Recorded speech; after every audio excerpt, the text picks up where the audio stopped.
And joining me on the news to talk about this is public affairs analyst Bolu Michael-Biyi. Good evening. Glad to have you join me.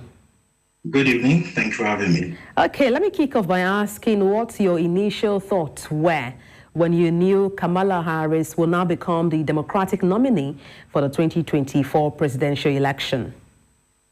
I wish it happened, organically or naturally, not because of happenstance.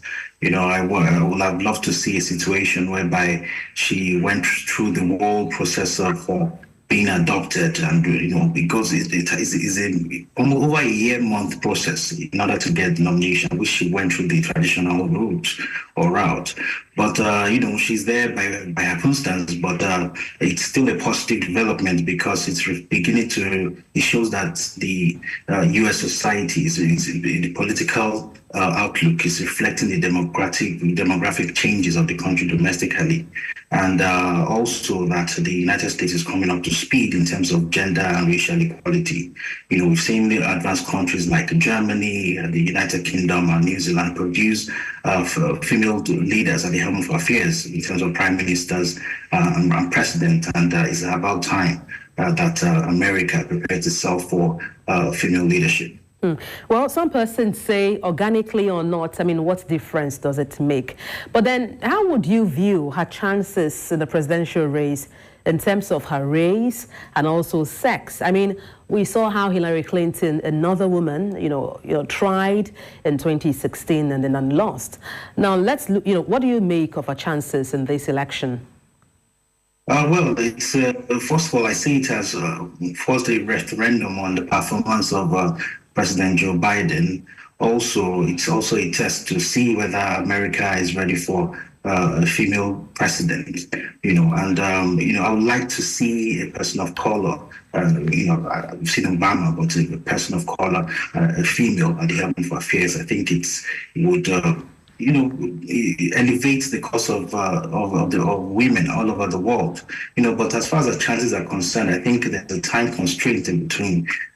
She's getting on the ballot, very late in the campaign. The election's in November, and she's just, being put forward right now. She has a lot of catching up to do in terms of selling her credentials and herself to the public, to the American people. America is very big and very strong politically. It's not difficult to change people's position, stance, and swing voters. So as far as the chances are concerned, because of the time frame, I think Donald Trump has an advantage and may likely win the election.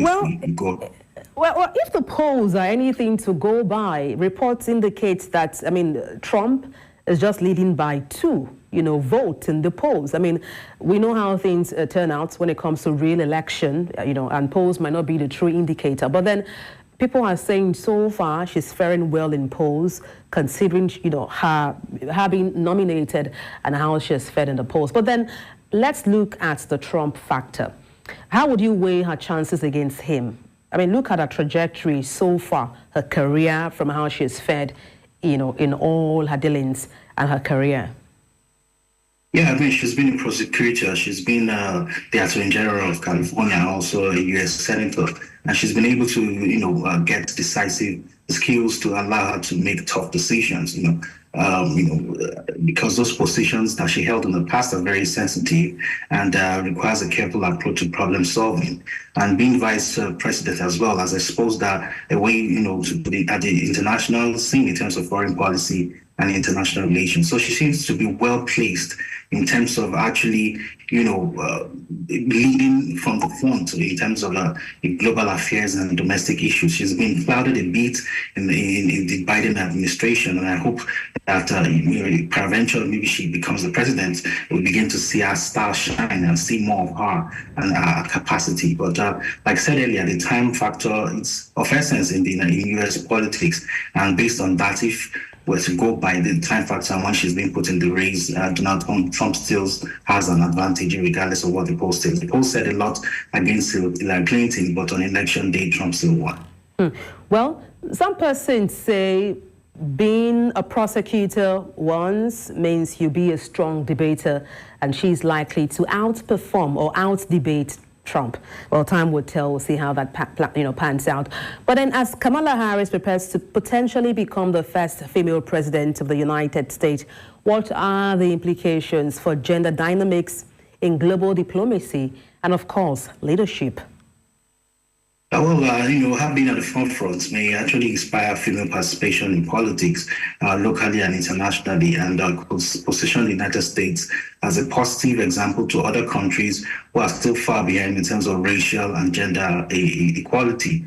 So the U.S., having an history of strong racial divide and gender imbalance, having to come up to speed and in terms of gender and racial equality by having a female president of color may actually position them as a positive example to other countries. It will also put gender equality at the forefront of international policy discussions, and that in turn will definitely elevate the cause of women globally.